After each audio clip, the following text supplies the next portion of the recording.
Hey, welcome back to the channel. So I want to talk about two Visual Studio keyboard shortcuts that I pretty much use every day as a software developer.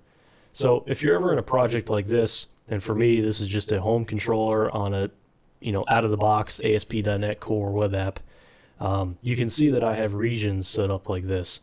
So if you're ever working in a file, probably a much larger file than this, and they use any kind of regions, you kind of know that it's a pain to have to go through and expand each of these to find the code you're looking for. And it's also super easy to read over, where a region is. So you might just miss the code entirely.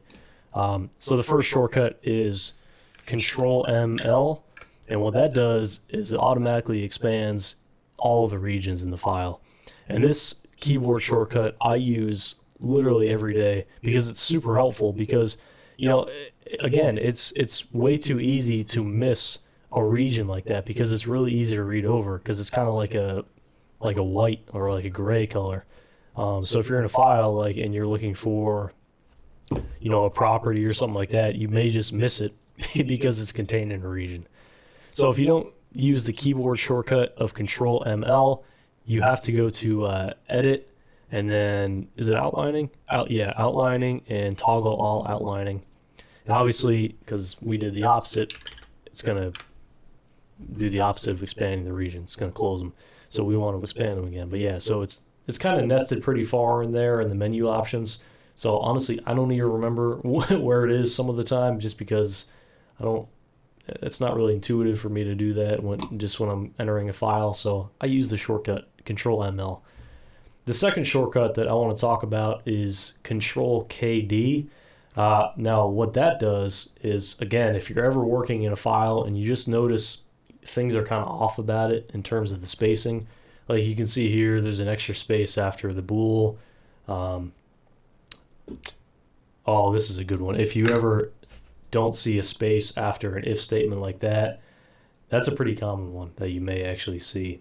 Or if there's just things, there's just things that look off about the file and you want to see if they are kind of off and fix them, you can just actually hit Ctrl K D, and that'll clean up all your spacing.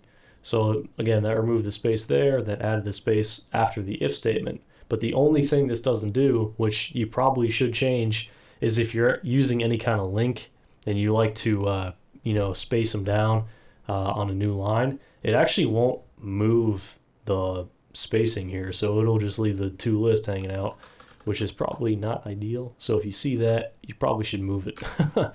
But yeah, so Control KD is super nice. And if you're working in a file and you don't really want a lot of random white space changes in a pull request, and you just want to clean up something that maybe you see and you think is off and you want to see if it is, so if we have a space after or before console and we don't have a space after the if you highlight the specific selection here and you hit Control K F, that'll just format the specific section.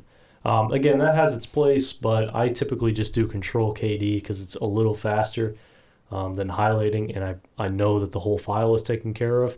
But you will have a lot of white space changes, which can make pull requests a little difficult to review. So that's just one thing to consider. Anyway, guys, that's just the two I wanted to talk about. If you have any other keyboard shortcuts that you use a lot, let me know in the comments. I'd love to hear any new shortcuts that I can add to my own workflow. But yeah, I hope this was helpful. I know these are super helpful to me every day. So anyway, thank you so much for watching. I really appreciate it, and have a good one.